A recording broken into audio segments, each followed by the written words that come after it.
Hey Deckers, the Witcher 3 Next Gen update is here. However, all has not gone as planned. More on that in just a second, but this is some Next Gen gameplay, but only on DirectX 11. But it is still quite an improvement. Just look at the character models, especially on the Drowners here, and also Geralt himself.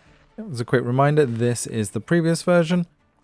You can see that there is a fair amount of difference there, especially on the actual grass and the effects around, but also just on the clarity of the game models themselves. So back to the next gen model, the zoomed out is actually slightly more zoomed in on the next gen model, and this actually makes a bit of a difference, but it does just look so good. Look how shiny those drowners look, and just look how good the grass looks around. And believe it or not, on DirectX 11 for the next gen mode here, this is actually the lowest settings.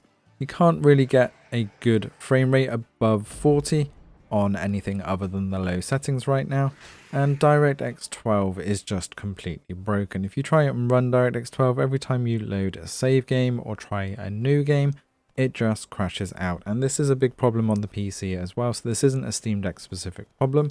So we will revisit this when DirectX 12 is fixed, but for now, if you do want to play the game, you need to select DirectX 11 off of the new launcher.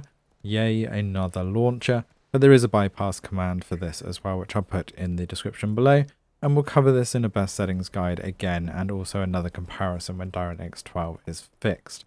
For now though, looking at the DirectX 11 updates, as you can see here, we've got the previous gen and the next gen DirectX 11 side by side.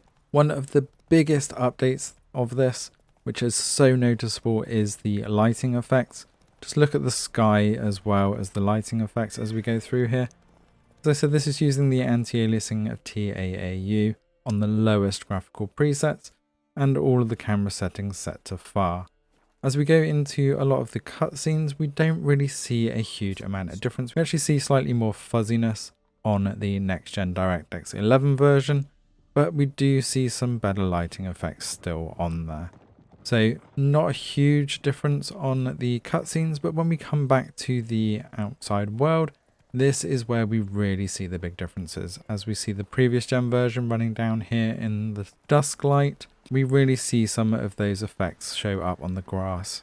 Even though the previous gen version was actually running all medium settings, as we come back to those next gen settings, just look at the light shafts coming through there, the clarity on Roach and the Witcher as we run through here, and just how much better the grass and the tree effects look here.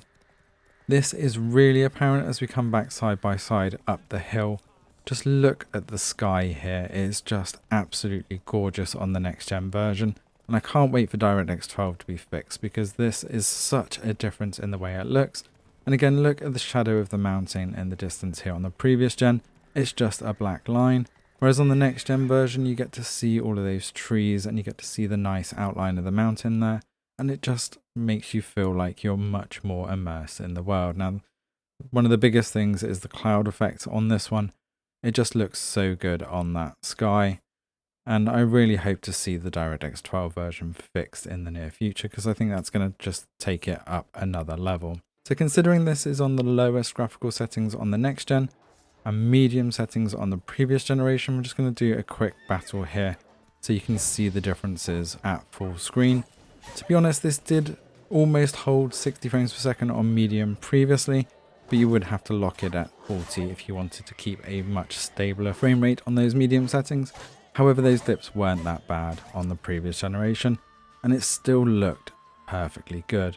And the previous generation did actually still feel very responsive. So bringing over that next gen, even on the lowest settings, we can definitely see the improvements graphic wise, but we do take a frames per second hit still, as we're only just about holding 40. 60 isn't really possible at the moment, but that's not such a bad thing. If you cap this at 40 frames per second on the lowest settings with the next gen DirectX 11, you're still going to have a great game. And as we ride around, I'm going to leave you with a bit more of the gameplay here, the DirectX 11 mode here on the next gen. Let us know in the comments below if you are gutted on the DirectX 12 side and what you feel the improvements are for the next gen DirectX 11. I'll cover the best settings when we have access to DirectX 12, and I might actually do a best settings on just the DirectX 11 version if people are interested, so let me know in the comments below. Thanks for watching, and see you in the next one.